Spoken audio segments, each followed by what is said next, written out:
Thank you, Your Highness, for your patronage and your continued support and trust. You're gracing us with your presence today. And basically, we look forward to many more successful events in Jordan, driving the frontier of adoption of new technologies in Jordan and the region. So thank you for your continued support and patronage, Your Highness. Now I'd like to introduce the government, the Central Bank of Jordan, Ms. Bahar al-Bahu, to talk briefly about what's happening in the country, followed, of course, by Her Highness's speech. Thank you very much.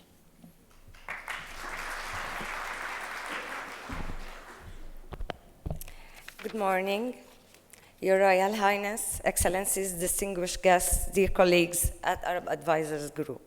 Thank you for inviting me here to be today. It's an honor and pleasure to be here and to speak about one of the very strategic projects developed by the Central Bank of Jordan along with the National Payment Council of Jordan to add to our successful projects and success stories and to serve the people, especially poor people, and our economy, which is the mobile payment. We call it Jomo Pay. Actually, usually I don't like to follow a written and prepared speech. I prefer to improvise, especially after what I heard from Paul. Thank you very much. I'm really thrilled with what I heard. But in order to be on time, I have to make some points. Actually, Jomo Pay is mainly to help people to access financial services and thereby to improve their lives. Connecting people to digital financial system will not solve all the cost barriers to reach poor people with financial utility and other services. However, this foundational work will strip substantial costs out of the system, paving the way for more robust commercial efforts to serve the poor, and in doing so, help to create an economy that benefits everyone. Financial inclusion is really an issue of growing importance to policymakers due to its potential to contribute to key development objectives such as economic growth and increased welfare. But different factors affect the demand side as well as the supply side of banking services. On the demand side, you are all absolutely right about cultural trust, cultural behavior, and the trust, and some religious factors may really undermine demand on banking services. As well as financial illiteracy, it's a major obstacle. We are really aware of all these obstacles on the side demand. However, we can still do many things about this. But on the supply side, we have another really obstacle and impediment, which is the feasibility of reaching poor people who are considered for banks as not profitable and mainly marginal, and banks are not willing to serve remote or sparsely populated areas. Thereby, setting definitely a bank or establishing a formal bank channel in most of the areas is very costly and is associated by high fixed costs and operating costs, which will really be a real obstacle about reaching these people who are really in need for financial services. That's why most of these people, they rely on unofficial and informal financial service providers like loan sharks. But the Central Bank of Jordan is really very determined to provide services to all these people. Because in Jordan, as we mentioned before, the percentage of excluded people from the financial system is relatively high, although it's compared to the region, it's not high, but it's 74% of the adults in Jordan are unbanked. This is really a scary percentage. And they are mainly concentrated in sparsely areas and for poor people and women. We have a problem of having women within the banking sector. On the other hand, the penetration rate of mobile services in Jordan is really high. It's almost 160%. So why not to benefit from this and leverage this existing infrastructure? The question is really, I don't want to keep on my speech. Is it something peculiar to banking services that you couldn't improve your services over 700 years, over 7 centuries, while the technology of communication reached people in less than 100 years? So we should be more passionate about these people and more considerate. So Central Bank of Jordan really cares about these disadvantaged population and people, and is very well determined to reach them and to provide them with access to finance wherever they are and no matter how economically disadvantaged they are. And we strongly believe that the problem of financial inclusion will not be adequately solved simply by expanding microfinance, although we did a lot of efforts on this side.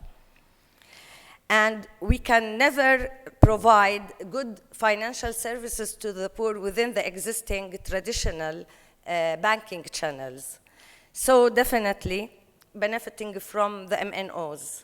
To leverage on their existing long-term service network with people and service experience with these poor people. And you mentioned that trust. Definitely trust is a critical factor. But people already, they transact financial transactions. They do it through their mobiles because you have prepaid services. Sometimes you transfer credit to other people. Actually, these are financial transactions. Ultimately, our vision for Jomo Pay is to create a more level playing field with an economy that includes everyone and in which everyone benefits: the poor, the banks, mobile operators, payment technology company, and the government as well. Our Jomo Pay will be an accessible and affordable system. It includes all types of payments. It's an open platform. It provides instant transfer of funds, same-day settlement, simplified know your customer requirements and the compliance and regulations because it's proportionate with the risk. So in order to simplify the inclusion of people, we made it really as simple as possible according to international laws.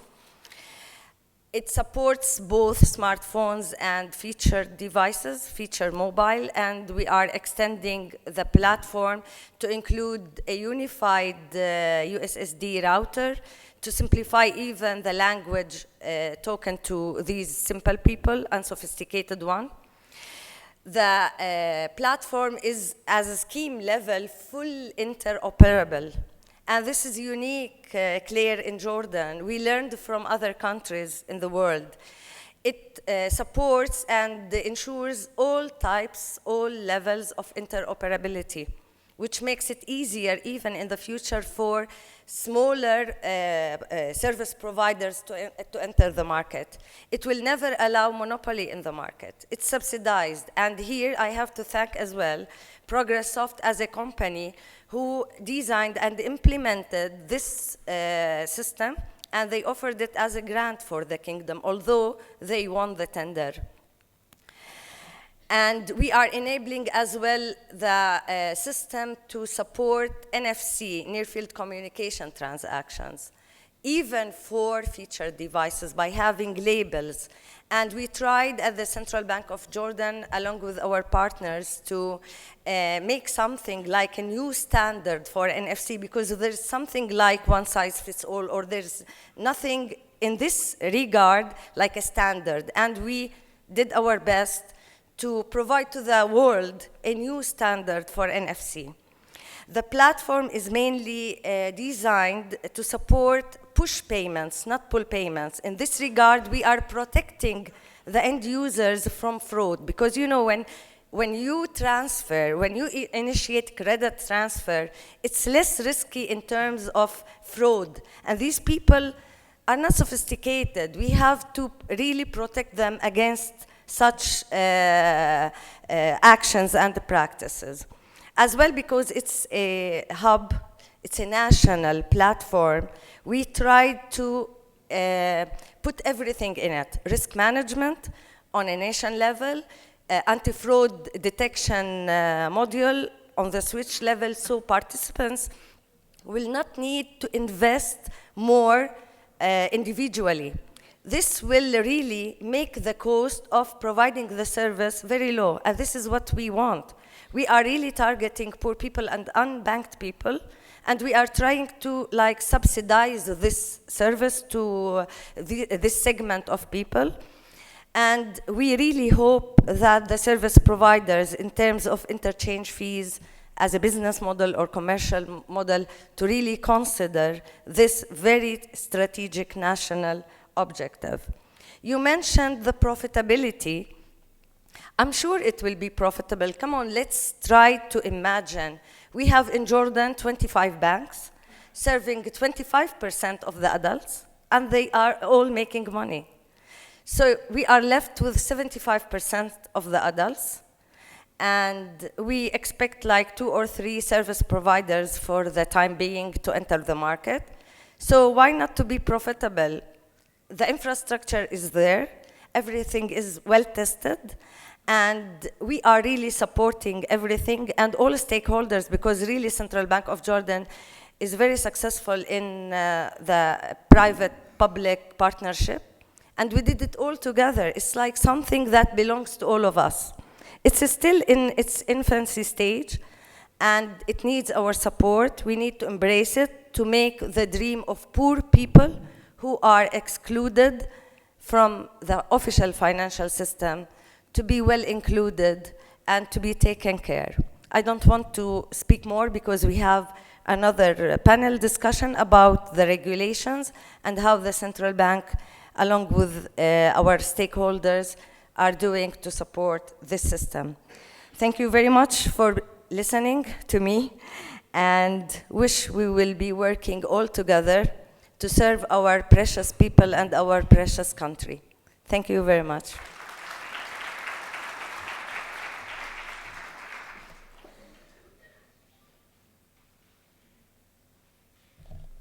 Thank you. I would like now to invite Her Royal Highness Princess Sumaya Bint Al-Hassan to give her inaugural address of the conference. Thank you.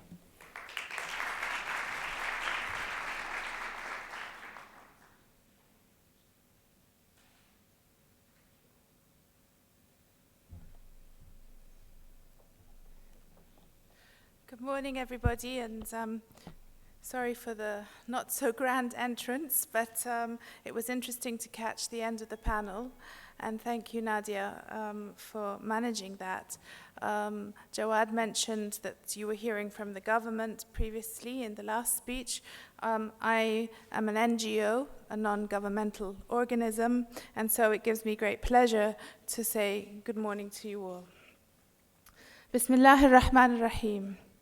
Excellencies, ladies and gentlemen, it certainly is a great pleasure to welcome you all to Amman for this cutting-edge discussion on electronic and mobile payments in the Arab world. It is always a privilege to host the Arab Advisors Group here in Jordan, as I have a deep and heartfelt appreciation for all you do in terms of building networks for our region's commercial and technological development. You are very much valued by all of us who seek progress through innovation and peaceful development through science and technology. Ladies and gentlemen, it could perhaps seem strange that we are here in Amman discussing the future of electronic and mobile commerce in the Arab world, while all around us so many of our fellow Arabs are caught up in political and military turmoil that seems to get ever more complex and ever more threatening to innocent communities and populations. It must seem to so many of them that they have been ousted from the world of technology and progress that we are all celebrating and formulating today. As Yemenis find themselves increasingly thrown into the center of a proxy war of grand proportions in which regional powers fight for the ideological supremacy, how remote these poor individuals must feel from the world of technological promise that we embrace today. Similarly, in Syria, Iraq, and Libya, our Arab brothers and sisters know little of hope that we share as we stand on the threshold of a new technological age. Of course, we must not feel guilty for trying to build a borderless technological and commercial world in our Arab territories. Quite the contrary, for we owe it to all our people to push for a brighter and better future that embraces all that innovation can offer. But we must also remember the suffering and uncertainty that blights so many in our region. Therefore, I would ask you all to consider the realities of our region when developing and deploying new technologies and practices. Please do try to find a place for charitable and compassionate use of new innovations so that we may do something to heal rifts in our region. We shall be judged very harshly by future generations if we do not do all in our power to apply science and technology to the betterment of all in our region. Those who we leave behind will rightfully not forgive us for doing so. We must all remember that we have a shared and equal stake in our regional future as we apply science and technology to challenges in commerce and communication across our borders. We should claim a stake in the formulation of a vision, a strategic plan for where we wish to be as a coherent region in a decade from now. In technological terms, that is merely tomorrow. However, in short-termist politics, a decade can often seem as remote as many centuries away. We need to avert the consequences of increasing fractures and schisms in our region. You, ladies and gentlemen of the Arab advisors, must make yourselves the champions of technological and economic movements that can kickstart all our economies, create jobs across borders, and make reconciliation as natural and normal as commerce and creativity. Your gifts and talents of innovation and technology have the potential to build commerce and to bring business to new centers within our region. But you also have the power to change mindsets and to eradicate borders that exclude and entrap so many of our people. Technology allows us to communicate with the world, yet politics have cut us off from so many of our neighbors.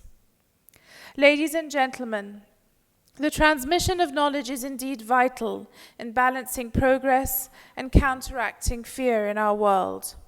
We Arabs must do everything we can to support science and to spread knowledge of what we might be if we unite and operate for the good of all our people.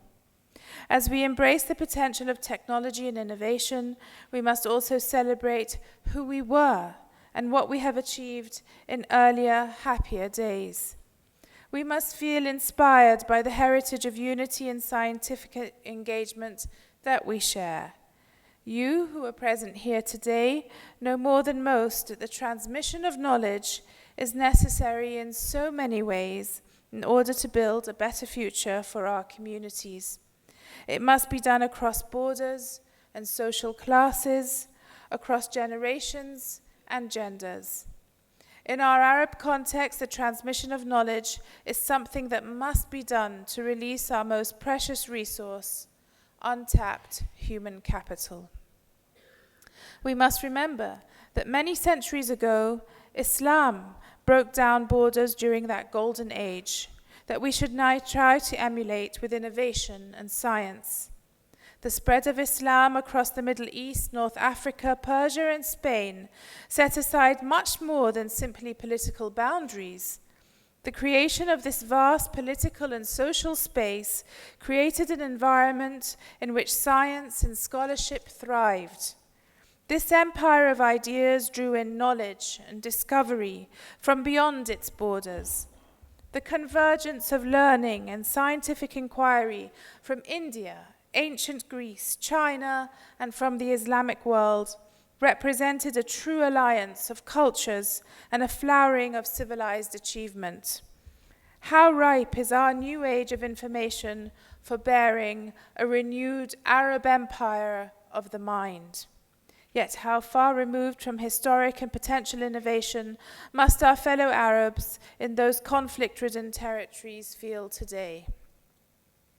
Celebrating our scientific heritage and rediscovering our ancestors' magnificent role in man's epic scientific journey is a first and vital step towards maximizing our creative potential today. And of course, the truth is, in order to deal with our present global challenges, we will need to draw on all of humanity's ingenuity and inventiveness to give us the best future possible. In this regard, and in my capacity as President of the Royal Scientific Society and Chairman of the Sumaya University for Technology, I'd like to emphasize the importance of nurturing and supporting a truly scientific education for our students and our young people. I believe that science is so much more than technology, for technology is born out of science and out of the scientific mindset that we must support if we are to succeed in the decades to come. Only a respect for knowledge and the scientific methods that allow us to collect knowledge and adapt it to our own needs will save us from a bleakly divided future.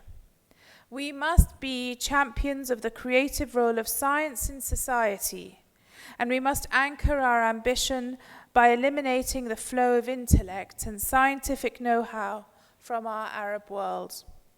By promoting and supporting a truly independent scientific education, and by showing the world what it is to be an Arab in the modern age, we will prove to our brightest and best young people that we respect their thirst for knowledge and their desire to live with industry and innovation. As we meet here in Amman, we Arabs who seek to advise our fellow citizens on the promise and potential of science for society, we must demonstrate our blazing vision of a borderless and boundless future so that we may captivate our homegrown talent.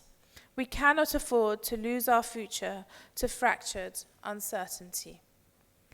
Ladies and gentlemen, in 2017, Jordan will have the honor of hosting the World Science Forum here in Amman, the very first Arab or Eastern country to do so.